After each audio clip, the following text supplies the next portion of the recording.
because I don't know what I'm doing. So if you see it, hear it go, you can put it back. Because as new parents, and more specifically new moms, I think it's really important that we continue to be a resource to those who are coming after us and those who might be in a similar position to us. So I'm going to let the beautiful moms introduce the little bambinos and bambinas that happen to be here with us right now. We decided to introduce them to you all too. So without further ado, the new mommies and the bambinos. I'm sure there's a roaring round of applause wherever you all are right now. Yay! Okay. Hi, I'm Cynthia Pearson, and this is Stanley David Manuel Pearson III. He is 3 months, will be 3 months old soon, born August 17th at 7:35 in the evening. 7:35, 8:35. 8:35. 8:35. Just kidding. I was there for the whole thing. Oops. It's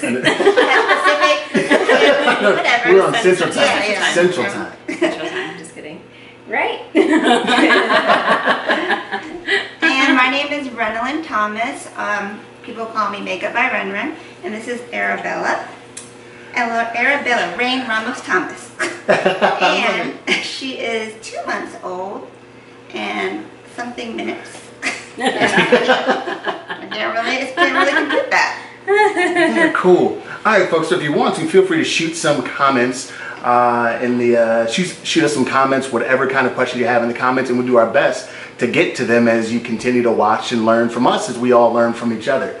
So I guess first things first, I ask a very general question. We can go from there. Like, how does it feel being a new mom? Let's just talk. What's that like? You all are roughly 2 to 3 months in the game. Mm-hmm. Like, how do we feel? What's new? Feeling good. I mean, I feel like, yeah, like a big breath, like, it's a lot. Like, it's a lot. Yeah. But I think that it's one of those things where until you live it, do you understand what that means? Yeah, that's what it's exactly. Sometimes. But it's been a growing experience for both mom and dad and baby. But I feel like now we're approaching the 3 month marker, so it's getting better. We're getting more familiar with things, like getting used to the nuances and just building somewhat of a routine, whatever that means. But really just understanding him a lot more of what he wants and needs at whatever time that is. Yeah, I mean, I think that as a person who didn't have a baby before, because we're both first time moms. Yeah, first time moms. It's kind of like, oh, you just have to take a step back and realize that there are more important things in the world than yourself. Mm-hmm. Yeah. You know what I mean? And your life focus changes, and you have to like change your whole life around. Yeah. But you do, when they say you receive so much joy, it's true. It's hard work, but the joy you get in return for being a new parent and seeing their little smiles. Yeah, seeing their smiles. Now they're smiling. They weren't smiling in the beginning, I think. It was like, cry. Oh. Yeah. But it makes it worth it. Like, what would you say the toughest part about being a parent is, like a new parent, especially something that you didn't hear before? Someone was like, hey, by the way, like... Oh, well, I think that you hear, everyone says, get your sleep. Everybody knows you don't sleep. Right. But I think what was hard for me was like, people kind of like change their behavior towards you. Mm-hmm. So like you deal with criticism, you deal with unwarranted advice. Some of it's good advice. Yeah. And you also deal with people, I know you know what I'm talking about, Stan. You deal with people kind of forgetting that you're a person and it's like all about the baby, and that might sound egotistical, but like, you have wants and needs still. You're still who you were before the baby. Right. So dealing with like trying to accept that emotional impact is huge, and people don't talk about that as much. Accepting emotional impact. That's a big one. Yeah. That's major. That's a big one.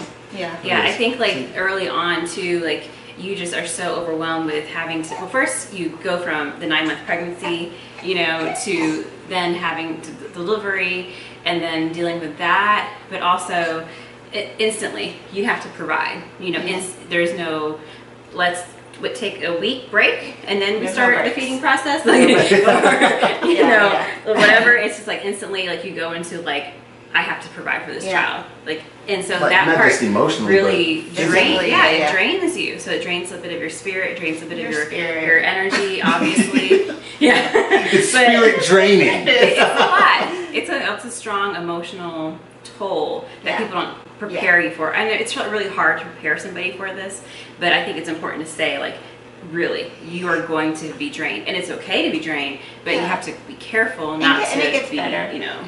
From the outside looking in, I have to say that's something that is not talked about specifically. Yeah. Like, not just the emotional, but the actual physical draining of, like, you are literally giving your, from that moment. Obviously, like, right after birth, like, they bring the baby, like, all right, whoop, time to feed, like, immediately. Yeah. And Switch just turned on. and that wasn't something that was talked about. Do you feel like is there anything else you feel like no one told me about this before it was showtime? Is there anything specific? Let's say we're talking about just the day of birth, or you know, getting things going. It's a little personal. I hope that's okay. No, I mean, the recovery is, you can read about different things and see, you know, if they see things online, different articles, but they don't really prepare you about how much you're going to either bleed or, you know, how much you're just going to be emotionally, like, all over the place.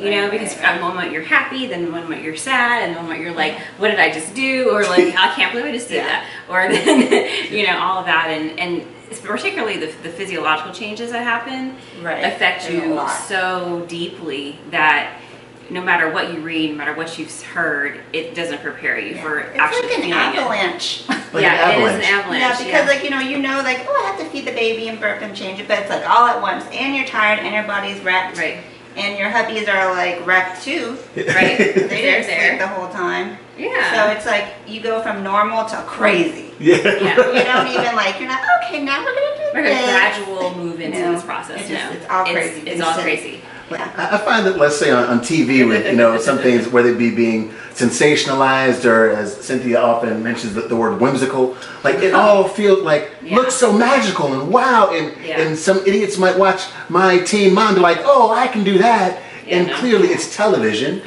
So from that standpoint, you know, how do you cope, you know, and move on? Because I do feel like, or I'll ask this, is it magical?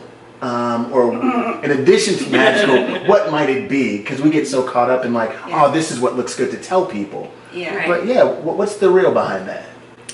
It's magical in the sense that you created a miracle, right? And to think like it was, you know, in your tummy, and then, you know, he comes out, she comes out. But that is magical, and that's something you just can't explain, that emotion. But I think that, you know, labor and delivery, it's very dangerous even these days. In the modern age, it's still dangerous for people are dying still. People in are 2018 dying. Folks are dying, or women are dying. We still haven't figured this out. Like, how is it, like, we're 22, we haven't figured out how to safely, you know, deliver children in this world. But beyond that, I think that it's also just a physical toll on your body, that you can do so many exercises pre-delivery, and take as many vitamins, but it really takes the support system around you to keep you sane. But for, you know, family and friends, I don't think that, I don't know how I would do it by myself, or how anybody does it by themselves. Like, that's, you know, kudos to them. But it's just so difficult to figure out how to balance taking care of yourself, taking care of your child, and then taking care of your family too, you know, your husband and all that stuff. That's a lot of hats to wear. You know, we've always been a proponent of women's movement, like, you know, power to girls and all that stuff. And I just, now as a mom, I'm like, no, really, like, women are amazing. Like, I mean, I knew before, but this is like a whole nother level. Like, mad respect to moms. Of respect, Because before I was just like, oh, you can't do that because you're with a baby. And I was like, okay, you're always late. Now I told Cynthia, I'm going to be there at 11. Oh, 11:30. Now it's looking like 12. But I agree, like, a support system is huge, because you still want to maintain your sanity. Cynthia and I were really lucky that we delivered so close, because we had each other to talk to. And it's different to have your parents versus, you know, family, and then friends too, because you need to vent sometimes to different people. And different people have different opinions. But I remember I filmed, you know, they have a lot of like glamorous day in the life of the newborn videos. It's like pretty lighting and, you know, all this like whimsical. Oh, no, you're getting changed. And I filmed mine, I was like, breast milk stains all over my shirt, Yeah. bags under my eyes, and I was like, Oh, yeah. the camera fell over, but I only have one hand, I can only do one thing with one hand because, you know, learning how to do something one-handed. Oh my gosh. It's so When I hard. had to go to the bathroom and I was like nursing him and then using the toilet, I was like, oh, well, Yeah. we're going to do this. You become Like, a one-handed expert. And there ain't no shame in that. No. Like, I think it's, would you say that it's just one of those, like, everyone has so much advice, but sometimes you just have to get it Go done. through it, yeah. Yeah. Just like Get it done. Yeah. And like not always listening to people who are so firm in their advice, like you have to do this or you do this, but not do that. That type of advice isn't necessarily good. You know, it's Right. always important to, I think, take into consideration different perspectives and things like that. But at the end of the day, what really happens once you become a mom, I think those instincts really just kick in. True. And you know your baby. Yeah. I mean, even sometimes obviously you need to seek professional advice and medical advice for things, but you know your baby, you know your body. And I think that people discredit that so much, is not listening to intuitively to ourselves on what we feel, what we think, and what's best for our family, and ultimately obviously what's best for the baby. So let's say, you know, someone's giving birth in a week or in a month. Mm-hmm. What kind of thoughts would you get if they called you right now to like, hey, is there anything you can tell me that that a commercial is not going to tell me? Like, what do you think that might be, or that thought might be? Oh, jeez. I think it's good to be prepared to have a plan, but be flexible. Yeah. Because things can change. Like, I didn't think I was going to get induced. And I was like, didn't think I wasn't going to be able to use all of my nice accoutrement. Right. Because I was strapped to the bed the entire time. Right. But, you know, I think just like, you know, be confident in your ability as a mom to do it. You know, you're built for it. Right. I think that's what my gynecologist said. She's like, you're built for this. Mm-hmm. And it sounds good at first. You're like, yeah, okay. You And can then do it. But really, when you think about it, it's like, no, really, we are, but we've been doing this for Centuries. ages. Yeah, and without We are fancy built for stuff. this. You without fancy They stuff. didn't have the yoga balls back then. Right. Right. The nice chairs. Yeah. Exactly. Wow. Okay. Yeah. So there's goodness, well, I just lost my train of thought. But see, that's no sleep, you know, so Yeah, like, see? we don't talk about that too, you know, not sleeping is so crazy because sleep has so much health benefits, right? Like, especially for nursing mothers, sleep really affects, you know, your supply, you have to get your rest. But even for non-nursing mothers, you need to sleep to be able to function, you know, and so for dads too, they're part of that journey. And if they're not sleeping, they can't help either. Yeah, you're just not as effective as a you're not as person. You're really not as effective. I mean, as how many you can't- times, like, you know, we walk around and it's like I'm tripping over things or stumbling over words, like just because of sleep. Mispronouncing words you could normally say. Right. Or not running into walls. Mom, okay, I'm sorry. I'm We sorry. might have to take a little commercial break. We have to. I'm sorry, man. So this is baby, so we're going to stay right here. So also something. I know. So you mentioned like the I birth know. and being able to and getting know. induced and all that. Yeah. Is there anything during the birthing process you feel like is like that's undue added pressure? Because I know there's obviously some folks are like go all natural. Some folks are like do the epidural Yeah, that was it. thing. For the The two opposing forces. Like, yeah. I was like, oh, I'm gonna go natural, and then I was like, oh no, I'm gonna get an epidural. Yeah. And both are fine. Both are fine, like Yeah. whatever Whatever happens. you want to do. To keep yourself safe and Yeah. also to get that baby out you. Yeah. You know what I mean? Like, I feel like I did get a lot of pressure. People telling me to either do natural. There are people who are like, you should really try, and then other people who are like, why don't you just get the epidural? And I'm like, I don't really know what I want to do. Right. And that's fine. And like everybody is different. You have to remember, everybody is not what you want to do. Right, and your tolerance. Like, I was adamant about going natural, and at some point with the Pitocin, it became so much. Pitocin is real. I haven't had any, but I know it's real. It's okay. Look at Bella. We're friends. We're all It's friends. like, Bella is not feeding me. He's like, Bella's not feeding me. the hell are you? Okay, we'll get to the break and we'll keep talking to us. So, aside from, and that's the baby demands, like it's kind of, as you mentioned before, when it's time for them to move, it's time to go. So in addition to the piece, the childbirthing, Another huge concern, or something that a lot of women are talking about, is the breastfeeding and what's expected, what one should do, why they should do it. Any thoughts or anything you care to share to help folks be a little more comfortable in their skin? Yeah. Because there are a lot of pressures. Like there are cliques out there. Oh, it's like East Coast, West Coast. It's like a gang. CRISPR. Sure. There's the feed on the boob all day gang. There's the feed on a schedule gang, and there's the hey, I'm gonna be a bottle gang. And you know what? I think, like, again, everybody's different, and you can't control whether or not you have milk. You know, and then people have different schedules and lifestyles, and it's fine. Like, babies just need to get fed. That's at the end of the day. Yeah. But even on my videos, I got a lot of kind of intense comments from people about judgmental comments. You care to share anything? Yeah, I mean, people are like, oh, that's, you shouldn't do, you shouldn't do that for a newborn. Like, newborns just like their philosophy is like newborns need love, and they just need to be, on the boo all day. And I'm like, that's just not my lifestyle. You know what I mean? And do your research so you know the different ways and what works for you. I think if you're educated, then you can make the best decision for you. So you're not pressured by other people. Like for me, I didn't want to pump, until later on. And I got a lot of pressure to pump. Really? And I was like, let me talk to my lactation specialist and then make my own decision. So that's what I did. I waited. And then people just had to be okay with that. Right. Did you find that you just learned, because also I know that Cynthia mentioned, like, didn't learn everything in the hospital. You would think, like, okay, I know everything I need to know now. 0 to 100%, like, what percentage of things do you feel like you've learned about breastfeeding since giving birth, since leaving the hospital? I would probably learn 80%. Since you left? Yeah, I took a class, like an online class. I watched lots of videos. And then I was like, it's totally different. It's like saying, doctors who read the textbooks and then they open up someone and do surgery. It's like, it doesn't look like that. You know what I mean? This one on page 35. Yeah. So like, it's just, every baby is different that you have too. So it's just, you take the cues from what your kid does, and then you go from there. And I do listen to moms who breastfeed though, because they give me the best advice.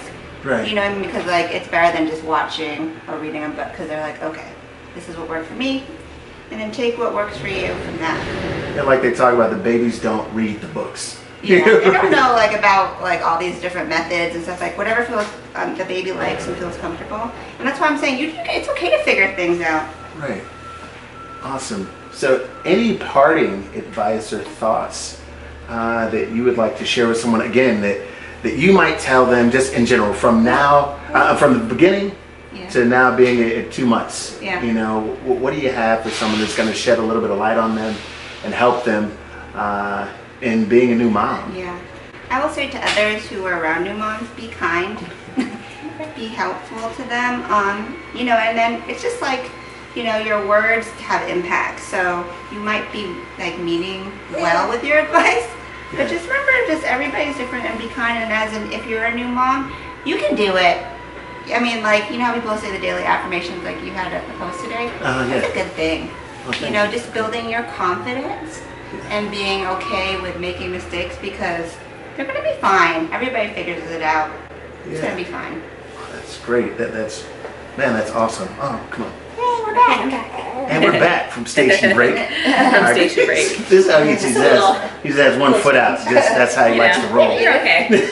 I think my last advice is, I would want to, piggyback on you, but it's very much instinctual at this point. I think that we forget to listen to ourselves and, try to block out the noise, really. Talk to your partner, talk to, family and friends that you trust, if there's something that, you really want assistance with, and then go from there. But at the end of the day, take it 1 hour at a time. Yes, that's something that, I heard, and it just stuck by me. This is 1 hour at a time, and then 1 day at a time. Yeah. Because every day is different. Sometimes his sleep patterns are really predictable and really good, and then the next day or two or a week, it's like he's back to newborn stage. But to think about everything in that micro level helps you from being overwhelmed. Yeah, and then by the end of the day or by the end of the week, you're like, man, it's been a week. And then, oh, it's been a month. and it doesn't feel so, like you said, overwhelming, and it's doable. Right. It's completely doable. Amazing. Oh, I'm sorry. So I have another question, then we'll be done. We may continue to do this from time to time, because I think it's because just as they will grow, you know, as the babies grow, the moms will grow. So you mentioned like having good support system being so important. As friends of each other and knowing each other, what do you feel like you all have done for each other to make life easier or more sustainable? Not even just more enjoyable. Because while it's beautiful, it's difficult. So what do you think you all provide for each other, for those out there who want to be friends to someone or become friends or join groups, whatever? I think just be honest. Like, we were really honest with each other about a lot of things. Like, breastfeeding is always, it's still a journey and it's still difficult. But, you know, discussing things, like I experienced thrush during breastfeeding, and I'm still dealing with that, and it's like over 2 months. And you don't know what that's going to happen. You don't know what's going to happen. It's the most excruciating thing on the planet Earth. I'd rather go back into labor and delivery. You hear that? You hear that? Like, I'd rather give birth again right now. But anyway, things like that. And then, so I figured out on my own different techniques that helped and different natural remedies. And I shared, you know, with Brenda. I was like, do these or do that, you know, and just in case. And I did it, and it worked. And it works. And I think I caught it early because of the advice that you gave me. Yeah. So just things like that. Did you know about thrush before you left the hospital? No, I had no idea. I heard the word, but I didn't know really the extent of it or really what it was. Yeah, I had no idea. And then it makes you feel like, is it me? It's just whatever. It's just like, it happens to everybody. And I will say with Cynthia in particular, like, it's just good to have a friend who lets you be vulnerable, because like some people you feel like you have to be a perfect mom and present this image to the world. But if you have people who you can be vulnerable with and just vent to and get unjudged, that makes a huge difference. Exactly. Yeah. Exactly. Amazing. Anything else? And you two were amazing. You had to get lunch in between. You two were amazing. Right. So amazing. Yeah, she did so good. I don't know what's going on. Is television in your future? Milestones. Right. These are absolutely new milestones, which they talk about as well. There's kind of things that are going to happen in a week, in a month, in 2 months that help you keep up with everything. So you all gave some great advice. We're super vulnerable and transparent, so really appreciate that. So this is something I would love to continue to do, especially if they're down for it. Round 2. Yeah, round 2 is going to be coming up at some point. If for whatever reason you're watching this and you have a friend who's about to give birth or thinking about having kids, forget about to give birth. If they're thinking about having kids, they should be watching this. Just because it's always great to get that knowledge base and to learn a little bit more, you know, every single day, especially from folks who are not just talking about it or wrote about it, but they're actually presently living it. And looking so great while they're doing it. Go us. Damn it, we're lucky men. Okay, sorry. Don't feel like you... Yeah, this took a while. Like, I was like at 5. Like one part at a time. like one straight hair. The hair's not usually flat iron like this, and the makeup's not on. So this is a special day. Understand that. You know what I'm saying? There's TV ready. There's regular ready. There's